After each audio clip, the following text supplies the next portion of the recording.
afternoon. Welcome to the show. I'm Melissa Ridge, and we're glad that you could join us as the world's eyes remain on what's happening in the Ukraine. We're reminded of some of the connections that we share with Ukrainian settlers who come to this land.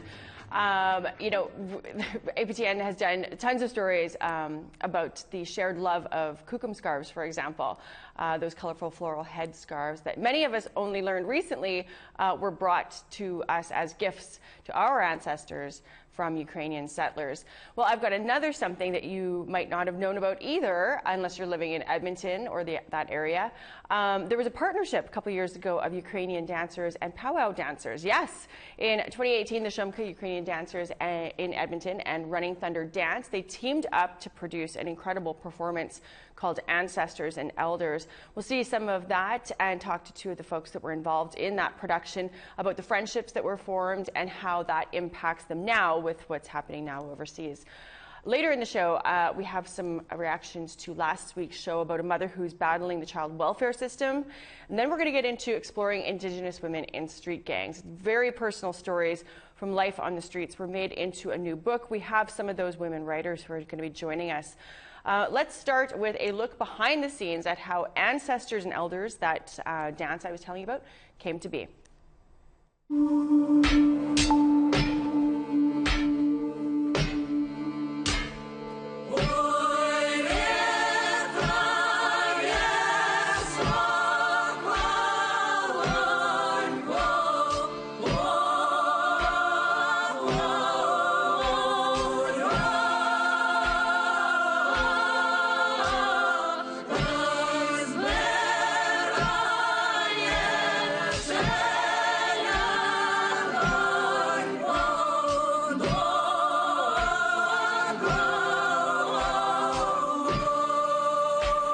The actual process of building this project was bigger than the show itself. I mean, there's a lot of social barriers that get in the way of just creating the work, and we have to take really careful steps to make sure that we're doing that right. Shumka's done collaborative work before. It's not a strange concept to us. We've had guest artists in tons of shows in the past. I don't think we've collaborated on anything to this extent before, because it's been with everything, you know, from myself and Barry collaborating as co-directors to having multiple visual artists collaborating together, musicians of different backgrounds collaborating together to build the score. It's been a lot of coordination and a ton of work that I did not anticipate.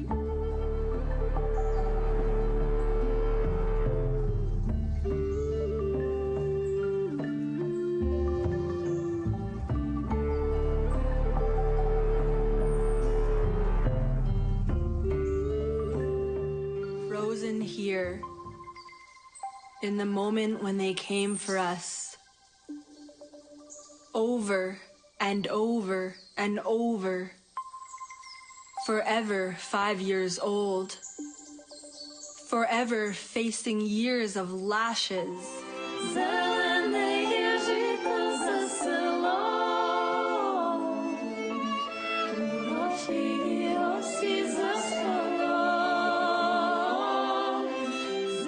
There was a lot of surprises along the way, and I think both for our Indigenous collaborators and for us. And I think the most important sort of surprise for me is that we have such a bond right now, and that's exactly what we want to say in our stories. We asked our sacred grandmothers and grandfathers to be with us, to guide us through this process. And I asked that when this show ends, that our relationship wouldn't end, that we would still continue to work together in a good way.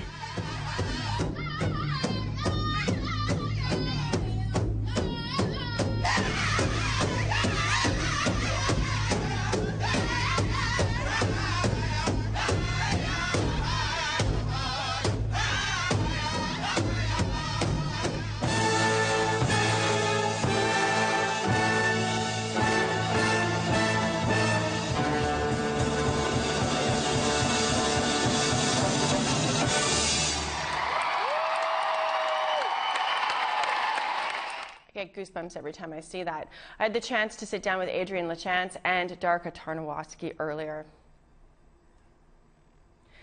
So it's been about 3 years since ancestors and elders took the stage in Edmonton. I'm very curious how this all came to be. Thanks, Adrienne and Darka, for joining us. I'll ask you, just put it out there to each of you from your own perspective. How did this ever get started in the first place? Well, Shumka had talked about the concept of doing something about the relationship between the Indigenous community and the Ukrainian settlers that came in the early 1900s. And we thought it was a story that a lot of people didn't know about, and realized how important it was to tell. So we decided to work together and find from the Indigenous community who worked with our Ukrainian artists, Ukrainian artists, to put the production together. Adrienne, how did Running Thunder get involved in it? So one of my dancers, Lakota Tatusis, performed with the Ukrainian dancers at the Ukrainian village, just east of Edmonton, and that's kind of how the relationship began, because he gave I used to have business cards, and he said, yeah, let's do something, let's create something beautiful. And so that's kind of how it was established. Darka called me and we went and met and began the friendship that we still have today about working together. Well, I mean, I want to get to that too. You know, that friendship, you guys, obviously hundreds of hours were put together, you guys were together on this production to make this happen. As we just saw parts of the production before we started talking to you guys here, just incredible. That would have taken hundreds of hours. So, you know, that relationship, I guess, that was formed there, you know, your reflection of that now, those people who became friends, Adrienne, you see what's happening with their ancestors, their loved ones back home in the Ukraine. You know, how does it impact you? I mean, I just feel for the people, you know, because of TikTok, we're getting information and stories about their president and what a true warrior he is to stand up and to get into his gear, I guess you would say, to defend his country and his land, which is so inspiring for me to see as someone that you know, wasn't really given that opportunity, and to watch him do that, I think is so courageous on his part. And I definitely feel for the people over there, and definitely sending prayers and good vibes that they can find peace and resolution to this. Yeah. Darka, it's got to be particularly rough for people like yourself, you know, settlers to Canada. You've got loved ones still back home in the Ukraine. You know, how are you coping with what's happening over there? What are you hearing? How many family members do you have still over there? I have about 30 family members, so first cousins, aunts and uncles, and then extended family. We keep in touch with them through Facebook Messenger and try to make sure we hear from them at least once a day. They're all in the Lviv area, so thus far they're safe, but life is very difficult for them. We also, in Shumka, have worked a lot with artists in Kyiv, Ukrainian dancers, classical dancers, musicians, composers, and we've also been trying to stay in touch with all of them to see if we can help to just keep their spirits up, to let them know that we're praying for them and that the community of Canada is praying for them. Adrienne, I'm curious to know, you know, your neck of the woods out by Edmonton, do First Nations in that area have a different relationship with Ukrainian settlers compared to others who have settled in the region? You know, I think we have a good relationship with them. Because, as we all know, they make the best pierogies. I'm just kidding. But, yeah, there's something to be said for a kinship that you feel with people who bring you good food too, right? The pierogies, the cabbage rolls. I was once told by an elder, says that the best way to a Cree man's heart is through his stomach. Feed him good and he'll always respect you. Mm-hmm. Mm-hmm. Well, that's for sure. You know, I do think that, you know, this production that we said, like, last time anybody saw it would have been in the Edmonton region about 3 years ago. certainly there might be a new appetite for this now, and certainly in a broader base than just around the Edmonton area. You know, where would people be able to see ancestors and elders, the production itself, and the behind the scenes? We have both of the films available on YouTube. So if people go to Tell Us Story Hive, you can access it there on their YouTube channels, because they were a supporter of the project. As well, if you look on Shumka's YouTube page, both the production film and the documentary called Dancing on Eggshells are there. Metro Cinema in Edmonton premiered the films, and they are looking at playing them again at the end of March as a fundraiser for humanitarian aid in Ukraine. So we're hoping that comes together, and we think that people, like you said, have a renewed interest in this relationship. We've seen so much support from the community, from the friends that we worked with, the ancestors, elders, but also others, and it means a lot to us. Yeah, well, our hearts are certainly with you. Adrian, what about Running Thunder? What are you guys up to these days? I guess COVID would have put a damper on live performances and whatnot, but what are you guys up to these days, and can we look forward to another collaboration between Shumka or anybody and Running Thunder? Because I mean, that production was so incredible. I love seeing that the sort of mix of cultures. If you can share with us what's on tap. Yeah, for sure, definitely. We're always open to collaborating and renewing that friendship with the Shumka Ukrainian dancers. My kids always ask about, Dad, when are we gonna dance with them again? I mean, they're so excited. I mean, my children just became fond of the high energy, the collaboration with them. It's definitely had a good impact on my children's life and my life. So I'm definitely open. The sooner the better, I think, would be now's the time. Now's the time is to bring this awareness and begin to embrace peace and kindness and love and compassion back to the forefront, because for what's going on in this world, it's like we don't understand love for what it is. It's a gift from the Creator. So we need as human beings to honor those teachings that have been handed down from our grandparents, to love one another, to help one another, to support one another. I think now is the time. So I'd definitely be open to doing something again in the near future with Shumka and any other else that wants to come on board and to create something beautiful. Adrian, the world needs more people like you, that is for sure. Thank you guys both for taking the time to join us today. I certainly hope people tune in to see this magnificent piece of work that you guys did a few years ago, because it's certainly relevant now. Thank you guys both. Thank you for having us. Thank you. Hi, have a good day. Really is a great looking show, so we want to share another clip with you. This land is all winter. All winter. All winter.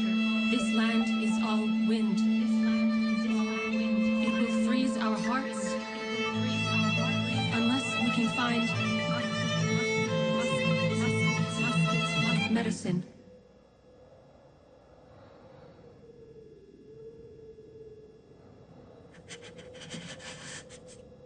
Oh Lord, are we abandoned? Sustain us in this winter. Show me this medicine. Reveal that this place, too, holds the signature of your loving hand.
Well, as the conflict wages on in Ukraine, those with ties overseas can only watch in horror from afar, including a Northern Ontario lawyer who is of Ukrainian and Ojibwe heritage.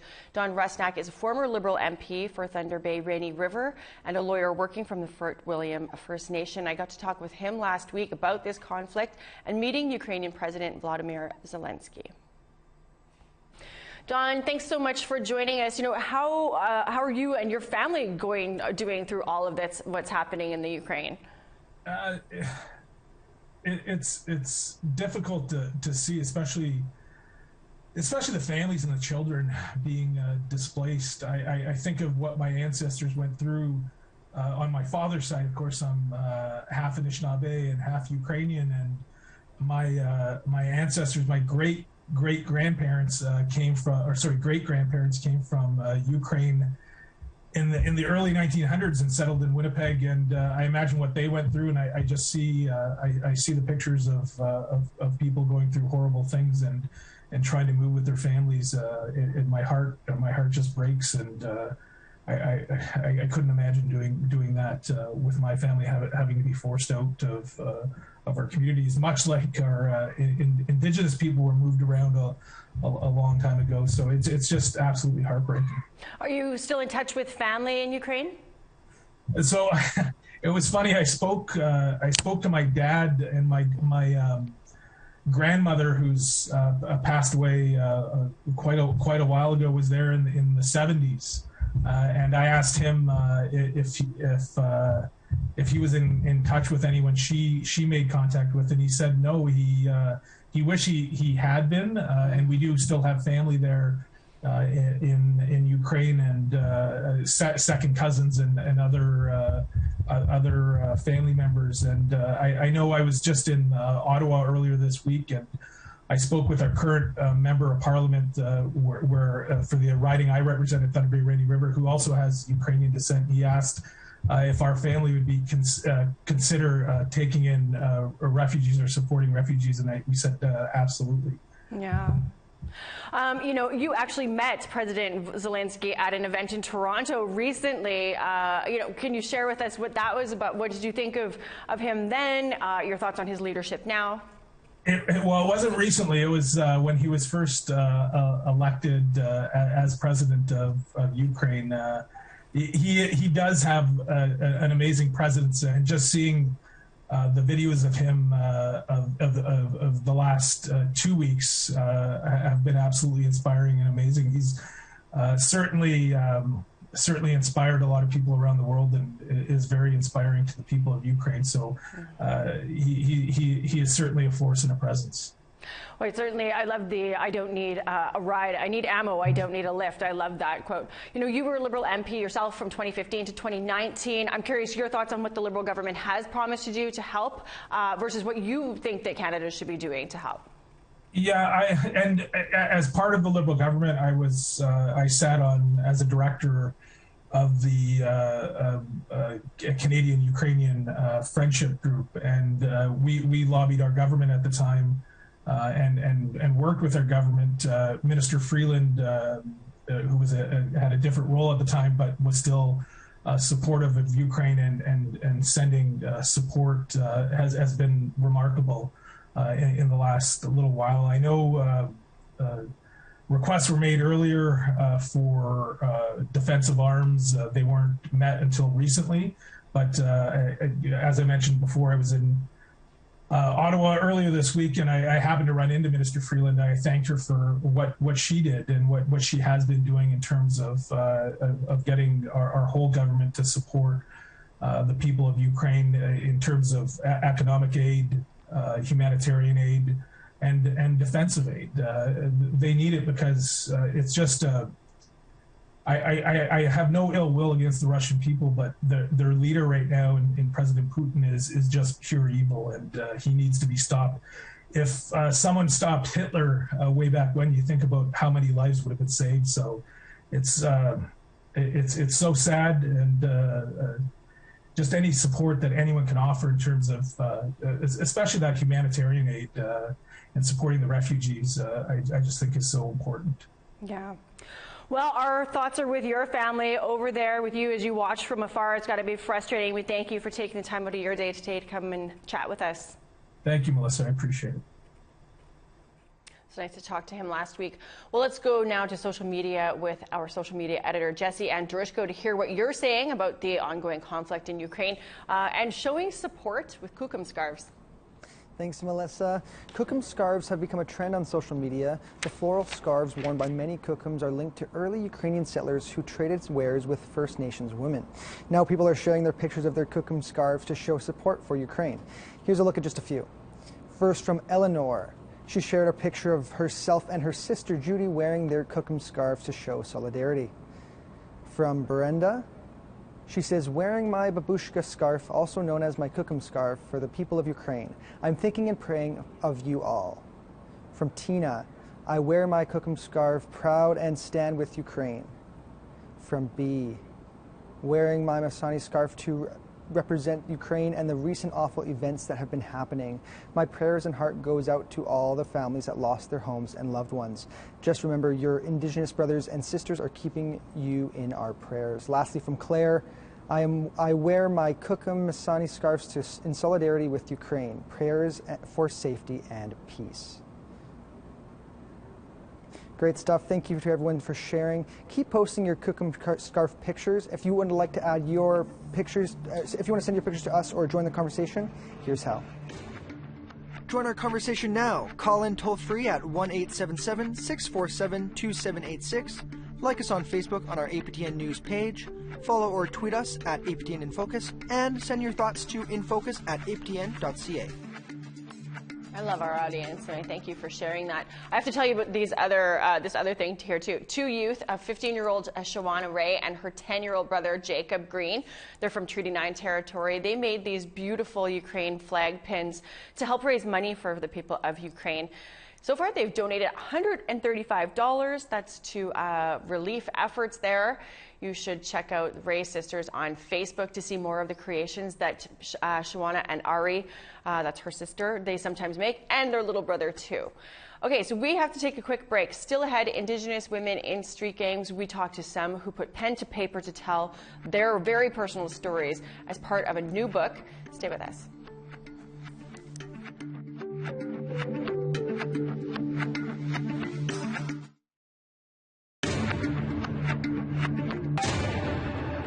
Welcome back. Last week we talked to a mother who is fighting the child welfare system for the return of her 4 kids, and she's fearful that they may take her 5th when that child is born later this year.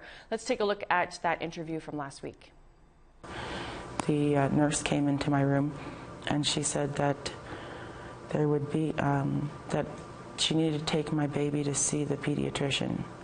And I said to her, do you need me to come with you?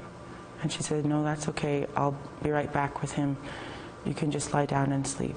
So I laid back down in the bed, and I wasn't asleep yet. I could see footprints beneath the door frame, and many of them, not just one. So I knew something was happening, and I could just feel that. Did you know what a birth alert was at this point? No. Like nobody, it wasn't a term that you knew. I mean, you know now that there had been a birth alert put on you. And that's why you were treated like you were at the hospital. Yeah. Did they take your baby? Yes.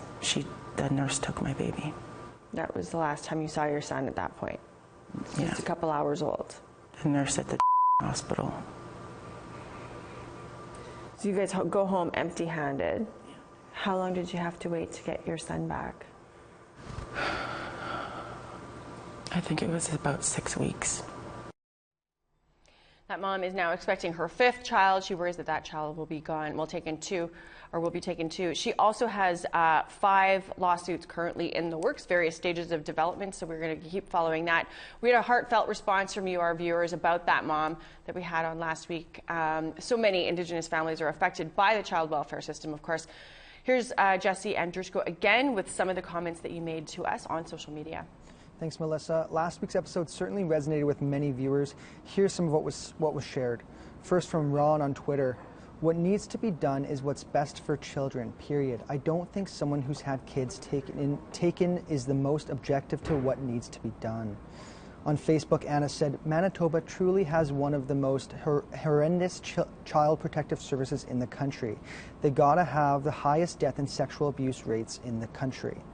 Bia said, government is too fond of getting in the parenting business. From Clayton, some social workers of Manitoba really hurt families more than they help. They need to be held accountable. Lillian commented, apprehension of Indigenous children is genocide, the same as residential school. Rainville said, we need to take over the child care system. It has to evolve. Kristen on Twitter said, it's a bureaucracy first which serves itself above everything. In too many cases, it punishes families in poverty and funds child removal rather than funding families at the expense of the emotional well-being of children. Lastly, from Nadia, first thing you have to do is take away the funding incentives. Children's Aid gets cash for every kid they grab, so that incentivizes them to grabbing more children. Follow the money. Thank you to everyone for sharing their opinions. You can hear that full interview from last week's InFocus as a podcast. Listen and subscribe at aptnnews.ca/podcast. If you would like to add your opinion to our conversation, here's how. Join our conversation now. Send your thoughts to infocus at aptn.ca, like us on Facebook on our APTN News page, and follow or tweet us at APTN InFocus. Thanks for that, Jesse. There's a new book out, and we want to share it with you, Indigenous Women and Street Gangs, Survivance Narratives. How the book came to be, two women who helped write the book. They're here to discuss too. And here with me in studio is Robert Henry. He helped bring this whole thing to life. And then Bev, and here, I'll show you the book. I actually have it right here, just so you can see. We have Bev and Chantel. We're going to be joining us a little bit later here. So I want to thank you for coming on here to talk about this book. I was super excited to read it. I had it sitting on my desk. A whole bunch of other people here also were like, hurry up and read it, because they wanted to read it. I don't think I was prepared for just what was in there, like how raw and real these stories are in here. It wasn't somebody else. It's not you telling these people's stories. It's them telling these stories. You know, you describe yourself as a white-coated heterosexual male. You know, you're Métis, of course, but you know, you've never been involved in gang life. Nope. How do you get into this? How does this all start? So the whole reason why I got into understanding street gangs and street gangs lifestyles started about 20 years ago. I was an educational assistant in Queen Mary Community School in Prince Albert, and we were starting to see at this time the term gang come into the school and everything else. And the teachers started to get a little bit worried, and then they brought in police officers to talk about the issues that they were seeing. And as the police were talking, they were saying these things, and they were very generic. Kids wearing backwards hats, living in a certain area, poverty, Indigenous. And so I kept asking the question, well, why is this? Why are we focusing on these kids because of the way they look, and not the kids up on the hill or in another area who were lived in more affluent neighborhoods and who didn't look Indigenous, but were doing the same behaviors or dressing the same. Gotcha. So that's where it all kind of started to stem from. And so from there, I just started to look at how do schools identify gang, how do they deal with gangs within the schools, and what are the policies that they're putting in, and then that led to my master's work, looking at how do we define street gangs in the prairies. And so that's where I started to interview police officers, corrections workers, community-based organizations, and it seemed that nobody had a definition and just kept going around in a circle. But it was while doing this research that I started to work with the group Straight Up in Saskatoon. So I met them, started to build a relationship with them on what they were doing, and they slowly over time. So people who might not know what's Straight Up, what do they do? So Straight Up is a community-based organization that works with individuals where they're at to get out of the street lifestyle, primarily working with street gang members. And so it started around 1998 with Father Andre within the prison system, where a couple of gang members came to him and said, help us get out. And so he didn't know what to do because there was no programming at that time. So we slowly working on that to get them out. And now Straight Up is does a lot of provincial and is broad, works with people where they're at in the justice system, and so this is where I met the women. I was going to say, so they connected you with the women who. Yep. So where this all came from was when I was doing my master's, I saw this book called "It's All Good," and it was about a photo voice book in the Bronx in New York, and I started to read it, and it was photographs, but it was the narratives of the people, and I was like, this is really cool. Like, we don't see anything like this in Canada. A lot of the research with Indigenous peoples is primarily on or autoethnographies, but never this sort of other sort of space. So I brought it to Straight Up, and I said, I'd like to do this with the men, to understand what is the role of masculinity within the street gang, and how do we understand this? And so this is where we started to develop a photo voice, a community engaged photo voice project. So that's where the first book came in, called Brighter Days Ahead. And then so we created that book, and all the proceeds go back to Straight Up from that book. But while we were doing it, some of the women came up and said, well, why is it always men? Yeah, totally. So, and I said, just let me finish this, and then we can work on it and try and make it better, and hopefully we can do a project with you afterwards. And so that slowly started to move forward to this, the collection here, which about 2016 we started to collect the stories and work together and slowly do this. That was going to be my next question. What was the timeline? So 2016, this came out late 2021? Yeah. So when we read these stories, we have to remember that when we did this was 5 years ago. So the women have really, their lives have changed, or lots have happened since then. And it's a snapshot of how their life was up until that point. Not up until 2021, but up until then, because the process was about doing interviews, looking at how do we get the proper photographs to use, and then going back to them every round on how do we make the story, making sure that the story is theirs, and making sure that when it went back to them, they signed off. And so there are times where it was like, okay, this is in the wrong space because of our interviews, put it over here. So I would work with them and put it back into those. And then the other reason why it took a little bit longer is that it went through a peer review process. So a book like this has never really gone through a peer review process at the university level. And in doing so, I just wanted to see, can we actually start putting these narratives through a peer review process at the university to be validated that this is, so we can utilize it within our work. And it came back and said, yeah, you just have to include the literature. So that's where that introduction chapter started to come from. That's wild. Well, we have one of the authors who is joining us now. Chantal, can you hear me? No, that's Bev. Oh, that's Bev. I can hear you. Chantal, that was yes. Bev can hear. There you are. Hi, Chantal. I'm here. Nice to Sorry, I'm to kind of meet back you from Prince Albert. Absolutely no problem. You know, I have to say, your story, reading this, like I felt heartbroken, gut-wrenched, you know, kind of mortified that anybody who lives in this country, really anywhere, any human, you would never want to hear that any human would go through this, and that it's happened. You know, it's not historic. It's not a long time ago. This is like kind of my generation. Why would you want to even like something this personal? Why would you even want to put it to pen to paper and put it in a book? I'm going to be 100% honest with you. At the time, it was my ego that agreed to do it. It was ego. Well, I love that's whatever the driver, I guess, was. I love, because I think there's so much value in you sharing your story. You know, for if I was to do it again today, it would be completely different.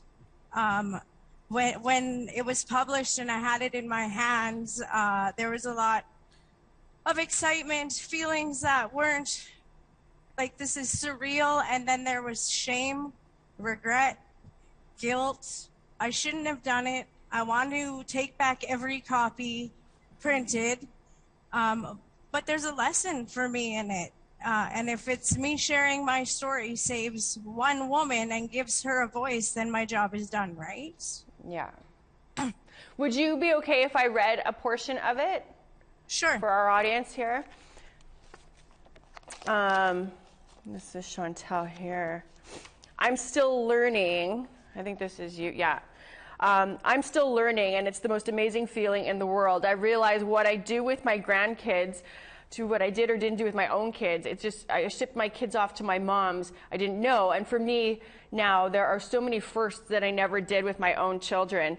Then skipping down a little bit, I incorporate in a good way of life and show them positive things. If there's negative things that come up, it's about teaching them that there's a way to get through it. And when I'm with my kids and grandkids, if I'm having trouble, I put myself in a position of being an elder and thinking, what would the elder say to me that would teach me? And that's how I guide my kids and my grandkids today. I mean, that hits you right in the gut. So, you know, what do your kids and your grandkids think about being in this book? What do they think of your involvement in what you write?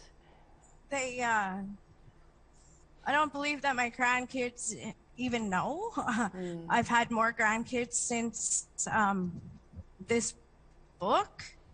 And I didn't stay on the path that you just read about. I strayed from that path, and I ended up back using, and I ended up back in the street criminal gang lifestyle, and I ended up back in prison, right? So, like Bobby said, there's a lot of growth in the 5 years that we started this. There's a lot of trauma. There's a lot of truths that need to be told. But yeah, I didn't, when that was written, I didn't stay on that good path. I didn't continue walking that good life I was living. I went back to the lifestyle. So I had to, from what you read to now, I had to reconnect with my kids. I had to reconnect with my grandkids. You know, it's a harsh reality when you're living that life that could happen, right? Yeah. And now I honor what you just read every day, and I teach my kids in a good way and my grandkids in a good way. And to see the change in them and to see the change in my own children is just super amazing, right?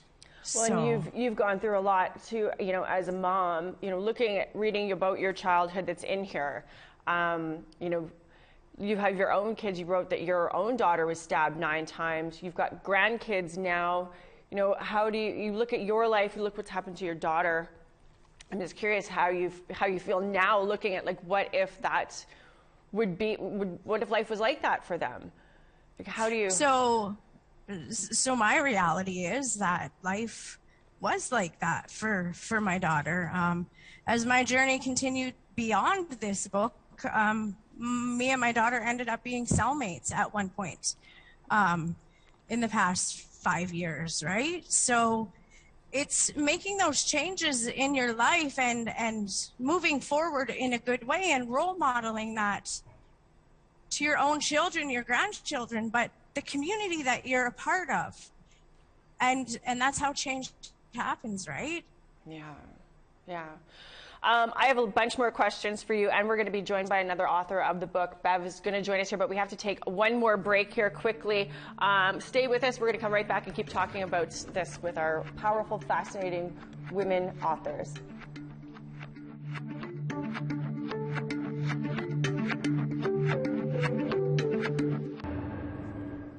Welcome back. We are talking about a new book, Indigenous Women and Street Gangs, a Survivance Narrative. It's written in first person by 6 women who've lived it. Robert Henry is here in studio. He was instrumental in this book all coming together. And by Zoom, we've got 2 of the authors, Bev and Chantel. We were speaking with Chantel before the break. I'm going to pick up with her after I say, hi, Bev, how are you? I'm good, thank you. How are you? I'm great. I'm so thankful that you could join us too here. This book, I was saying to Bobby before the break here, I wasn't prepared for what I was picking up when I started reading this book, and it certainly, like, to say it's impactful, I think is a giant understatement.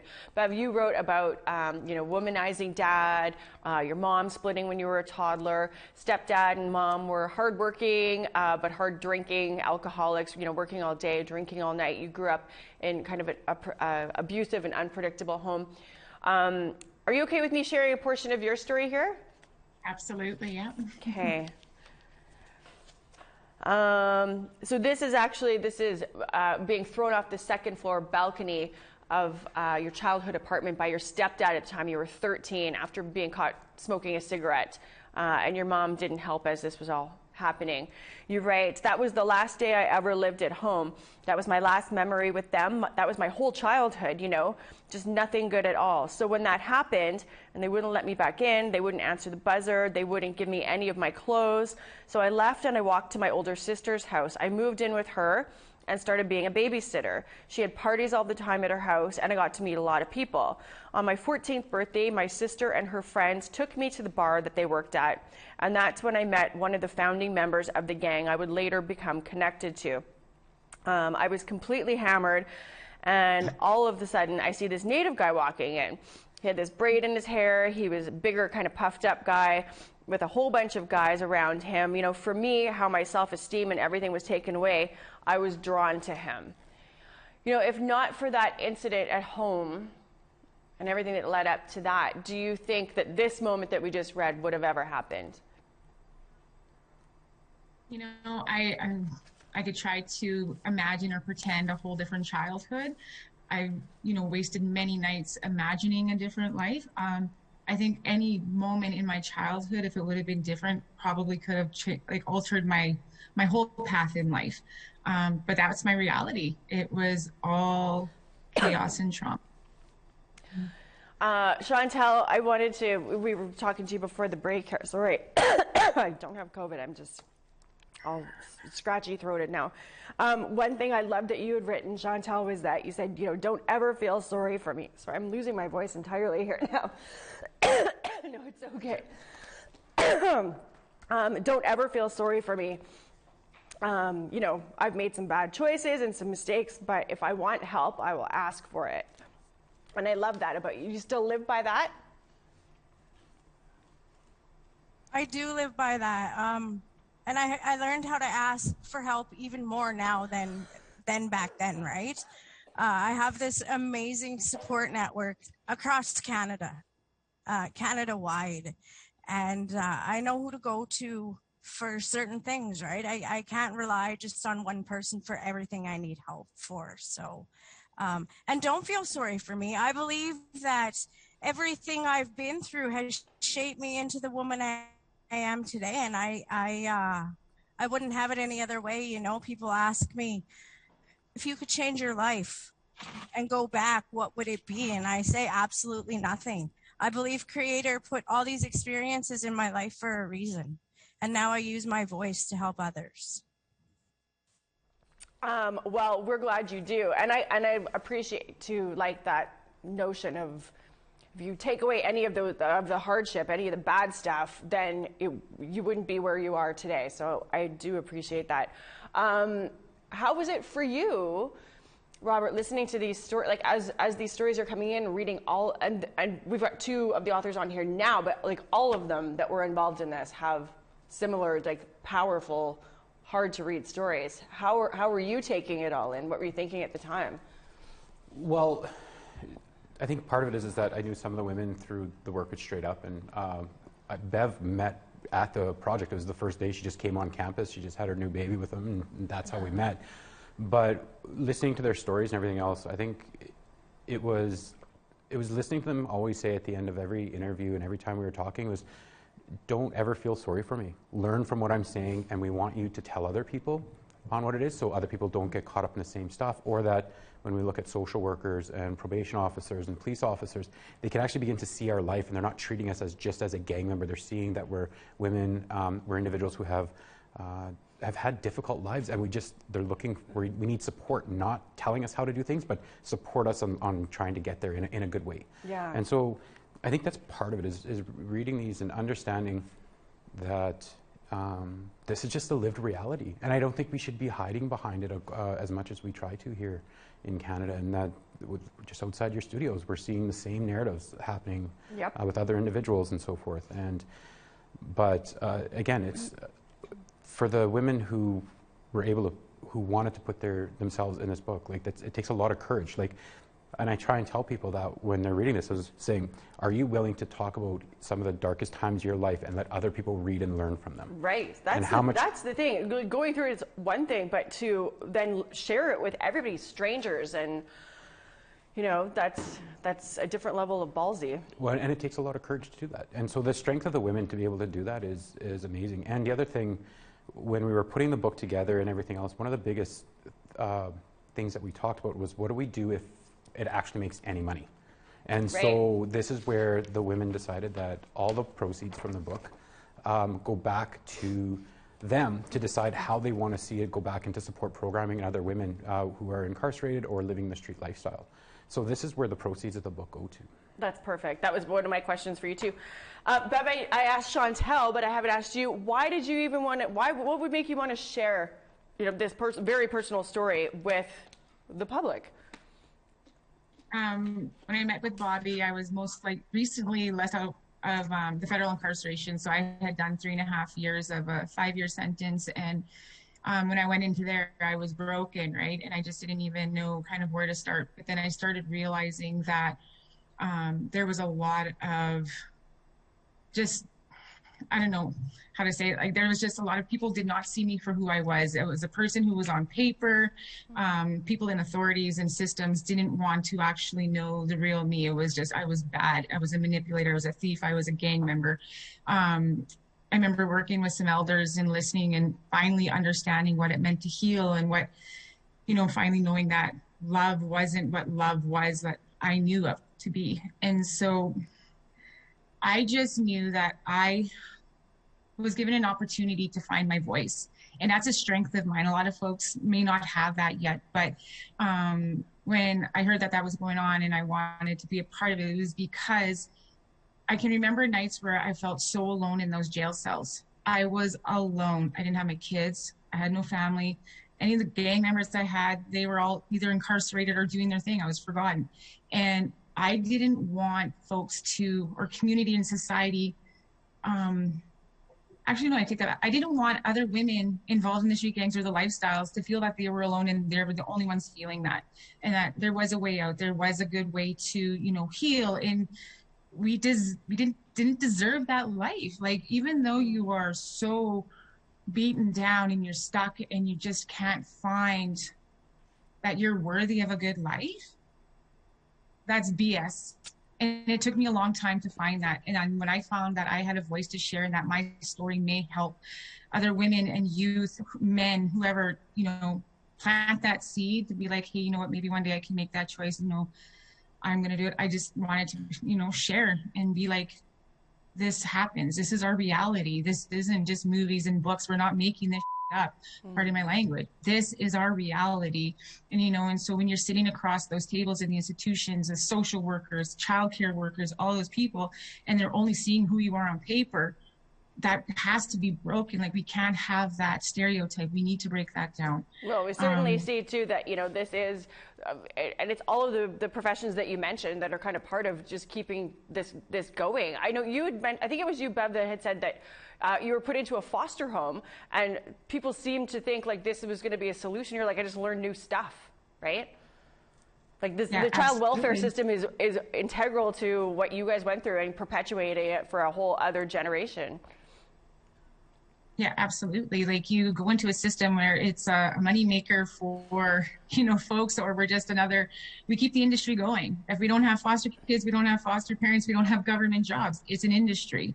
And unfortunately, I'm sitting in university right now. I'm doing my Indigenous social work. In one of the classes just this morning, we had an elder talking about that incarceration, the justice, childcare, foster care. I heard just before this, they were talking about, the birth alerts. Mm-hmm. It's all an industry. Yeah, right? It's job a pipeline. Security. One feeds into the other, that feeds into the other, that feeds into the other.